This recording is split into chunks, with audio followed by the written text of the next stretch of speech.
নমস্কার, good morning, welcome back to my channel Smriti's world. কেমন আছো তোমরা? আশা করি খুবই ভালো আছো। দেখো, আমিও ভালো আছি, কিন্তু গরমে জানো তো ভীষণ কষ্ট হচ্ছে।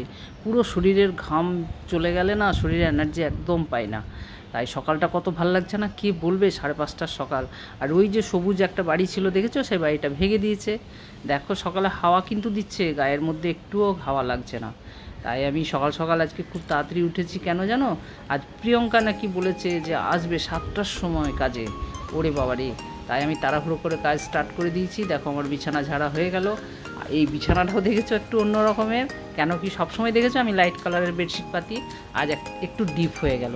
এটা আমি অনলাইনে কিনেছিলাম। অনলাইনে যখন দেখি তখন একদম লাইট গ্রিন ছিল, কিন্তু কেনার পরে দেখি ডিপ হয়ে গেছে। কিন্তু কিছু করার নেই, সবাইকে ভালোবাসতে হয়।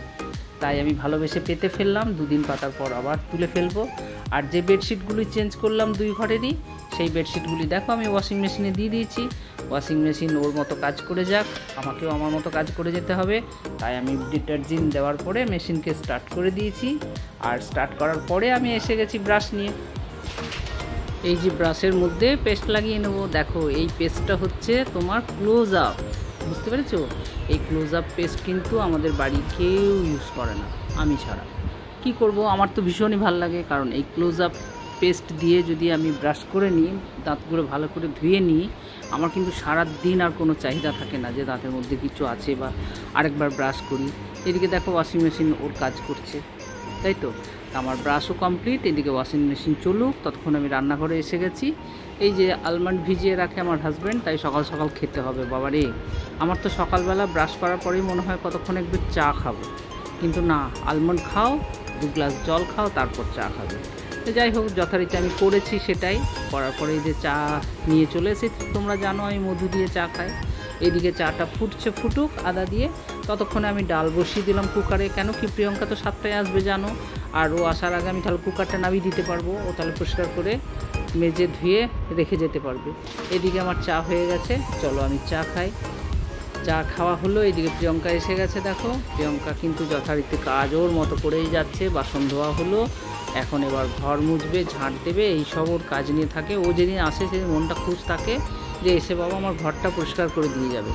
আর যেদিন ও না বলে যে আসবো না, সেদিন আমি খুব চিন্তায় পড়ে যাই। আর এদিকে দেখো টিকটিক বাবু টিকটিক করছে। ওয়াশিং মেশিনের কাজ আমার কমপ্লিট। এখন আমাকে কাপড়গুলো বাইরে মেলতে হবে ব্যালকনিতে। তো চলো যাই ব্যালকনিতে। ওরে বাবা, ব্যালকনিতে এসে দেখি যে এত রাগী তেজি সূর্যি মামা। আজকে পবনদেব কিন্তু সূর্যি মামার রাগটাকে একদম ঠান্ডা করে দিয়েছে। দেখো কি সুন্দর হাওয়া দিচ্ছে, আর একটা মেঘলা ওয়েদারটা দেখছি, হালকা মেঘ হালকা রোদ।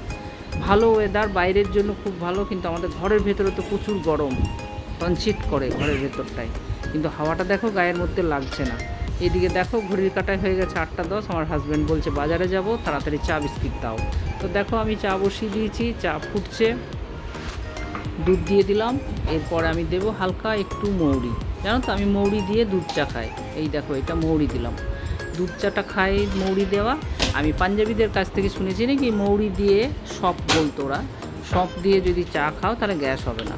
তো সেই জন্য আমার অভ্যাসে দাঁড়িয়ে গেছে, আমি যদি আদা না দিই তখন আমি একটু মৌরি ফেলে দিই। তো দেখো আমার চা হয়ে গেল। চা আমাদের দুজনের 2 কাপ ছেঁকে নিলাম। এরপর বিস্কিট দিয়ে খেয়ে নিয়ে আমি বাকি আমার কাজ সারবো। আর ও চলে যাবে ততক্ষণ বাজারে। টুকটাক টুকটাক এই কাপড় গোছানো, ড্রেসিং টেবিল পরিষ্কার করা, এগুলো টুকটাক থেকেই থাকে, তাই তো। তো দেখো এটা মারি বিস্কিট, খুব ভালো লাগে আমার এই বিস্কিটটা দিয়ে চা খেতে, দারুণ ভালো লাগে। তো দেখো চাটা কত ভালো হয়েছে না, করক চা, দেখতে সুন্দর লাগছে দেখতে। এখন আমার মনে হচ্ছে কতক্ষণে আমি মুখে চুমুক দেব। চায়ের চুমুক করলে যে কি আরাম লাগে আমি নিজেও তোমাদের বললে বোঝাতে পারবো না। তোমাদের কার এত চা প্রিয় আমাকে একটু জানিও। দেখো চুমুকটা দেওয়ার পরে এনার্জি আলাদা এসে গেল। আর এই যে এখন ঘড়ি কাটায় 9টা বেজে গেছে, আমার হাজব্যান্ড বাজার থেকে চলে এলো। দেখো কি নিয়ে এসেছে, ও নিয়ে এসেছে ঝিঙে, টমেটো, উচ্ছে, তারপর শসা, কাঁচা লঙ্কা আর কাঁচা আম। আজকে নাকি 4টে আম পেয়েছে 40 টাকায়। এর আগে বন্ধু তোমাদের দেখিয়েছিলাম যে একটা আমের দাম 30 টাকা, আজকে যাক 4টে আম 40 টাকা। এদিকে মাছ নিয়ে এসেছে 2 রকম, একটা বাটা মাছ আর একটা মোরলা মাছ। তো যাই হোক আমি এগুলো ধুয়ে পরিষ্কার করে নিয়েছি। এদিকে আমি ভেবেছিলাম ঝিঙে আলু পোস্ত করবো, হলো না কেন কি ঝিঙেটা একটু ভাব দেখলাম, তাই জন্য আমি সবজি করে দিলাম। আমার আলু দিয়ে পেঁয়াজ দিয়ে আমি তরকারিটা বানিয়ে নিই ফটাফট। আর ওই যে মোরলা মাছ ভেজে এর মধ্যে দিয়ে তাহলে মোরলা মাছ দিয়ে ঝিঙের তরকারি আর বাটা মাছের ঝাল করবো, আর করবো আমের চাটনি আর ডাল। এই হচ্ছে আজকের লাঞ্চের মেনু। তো দেখো আমার বাটা মাছ অলরেডি ভাজা হয়ে গেল। আমি ততক্ষণ মাছ ঝাল করতে করতে ভাতটা বসিয়ে দিলাম, কারণ বাসমতি রাইস তো নয়, এটা হচ্ছে বাঁশকাঠি চালটা ও খুব তাড়াতাড়ি 15 মিনিটেই হয়ে যায়। তো দেখো আমার ঝিঙে আলুর তরকারিটা হয়ে গেল আর বাটা মাছটা ভাজা হয়ে গেছে। এইদিকে আমি মোরলা মাছটা ভাজতে দিয়ে দিলাম, কেননা তরকারিটাই দেবো বলেছি, তাই জন্য অর্ধেকগুলো ফ্রিজে রেখে দিলাম। কালকে টক করবো আর মোরলা মাছ তরকারিটাই দেবো। আর এইদিকে দেখো আমার হাজব্যান্ড স্নান ধান করে ব্রেকফাস্ট করে রেডি হয়ে ও চলে গেল। মেয়ের ফ্ল্যাটে কাজ চলছে, যারা ভাড়া আছে তারা আজকে খালি করে যাবে, তাই ও দেখতে গেল, আমাকে যেতে বলছিল। আমি তো গেলাম না, কেননা অনেক কাজ আছে। চাবি নিতে ভুলে গেছে। ভেতর রুমে একটা বেডরুম আমরা রেখেছি, 2টো বেডরুম ওদের দেওয়া আছে। তো দেখো ও চলে যাওয়ার পরে রান্নাঘরে আবার ফিরে এলাম, এসে দেখি আমার আমের চাটনি প্রায় হয়ে এসেছে। আমি স্নানে গেলাম, স্নান ধান করে যথারীতি আমি ঠাকুরের প্রণাম করতে আসি, সেইভাবে এসে গেছি। তাই আমি সবার জন্য ঠাকুরের কাছে প্রার্থনা কামনা করলাম যে সবাইকে সুস্থ রেখো, এই গরমে সবাই যেন ভালো থাকে। তো যে ঠাকুরকে মানো সেই ঠাকুরকে স্মরণ করে ভালো থেকো। জয় গুরু। এই যে এখন বিকেলবেলা বাজে, তাই আমি পুরো রেডি হয়ে গেলাম। এখন যাবো একটু ওয়াকিং করতে, অনেক দিন ওয়াকিং বেরোয়নি গরমের জন্য। আর আজকে এত সুন্দর হাওয়া দিচ্ছে, তাই আর মানলো না মন।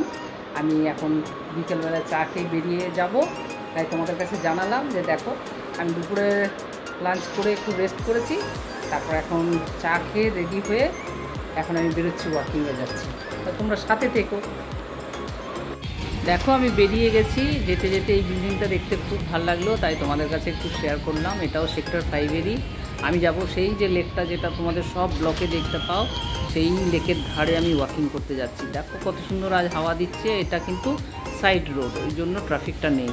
আর মেন রোড ক্রস করতে আমার আজকে 15 মিনিট লাগলো, এত ভিড় রাস্তাটায়। যেহেতু টেকনোপলিসের সামনে মেট্রোর কাজ চলছে, তোমরা জানো র্যান্ডাম কাজ হচ্ছে, ওই জন্য রাস্তাগুলো সব ঘুরিয়ে দেওয়ার জন্য এত ট্রাফিক হচ্ছে না, মানে কি বলবো। তো দেখো আমি লেকের ধারে এসে গেছি, আর এই যে ফুলটা দেখো কত সুন্দর ফুটেছে না দেখতে, আহা ভীষণ ভালো লাগে। তো দেখো এখান থেকে লেকের দৃশ্যটা কত সুন্দর লাগছে। কতজন সাইকেল নিয়ে যাচ্ছে, কেউ স্কুটারে যাচ্ছে, কেউ স্কুটিতে যাচ্ছে, কেউ কারে করে যাচ্ছে। আর লেকের মধ্যে হাওয়া দেখেছো, বাপরে বাপ, ঠিক মনে হচ্ছে সমুদ্রের ঢেউ আসছে, এরকম একটা দৃশ্য লাগছে দেখে, কত ভালো লাগছে। মনটা জুড়িয়ে গেল এখানে এসে। কিন্তু হাওয়া দিচ্ছে প্রচুর, কিন্তু হাওয়ার সাথে আর্দ্রতা প্রচুর বেশি, জানো।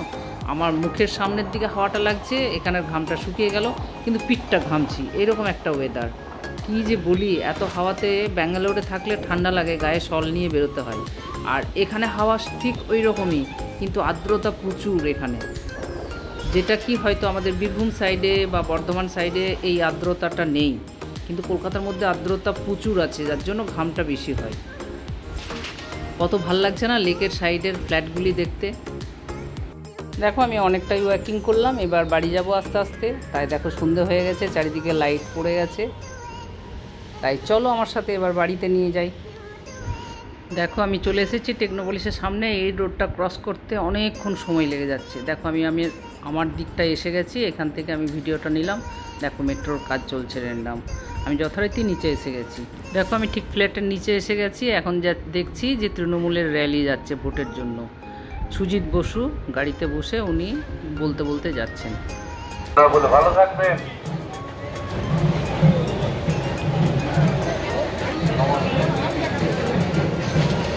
নমস্কার। নমস্কার, ভালো থাকবেন দিদিরা।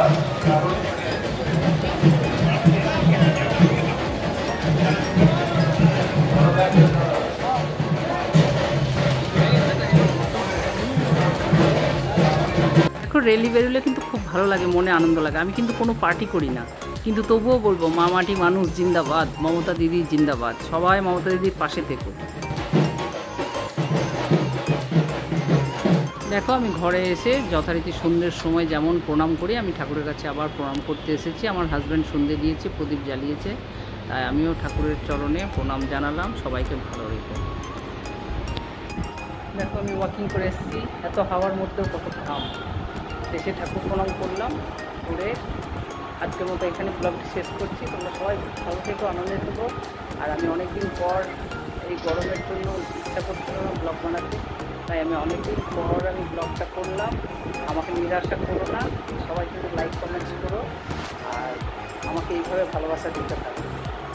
তোমাদের ভালোবাসা ছাড়া তো আগানো যাবে না। তোমাদের ভালোবাসার জন্যই আজ একটা বছর আমি এইভাবে চালিয়ে গেলাম। জানি না কতদিন চালাতে পারবো। তোমাদের ভালোবাসার প্রথমের সঙ্গেই আমি এইভাবে ছোটো ছোটো ব্লগ বা কোনো শর্টস আমি দিতে থাকবো। তাই আমার পাশে থেকো আর আমাকে সবসময়ের জন্য হাসাতে থেকো। তোমরাও হাসতে থেকো। আজকের মতন রাখি। গরমের সময় খুব ভালো থেকো। চিনি জল খেয়েও কিন্তু। টাটা। আর এই যে আমার হিরো দাদু ভাইটা, দেখো কেমন সাইকেল, নতুন সাইকেল চালানো শিখে, দেখেছো কত স্পিডে চালাচ্ছে। দাদু ভাই সাবধানে থেকো, স্পিড চালিও না।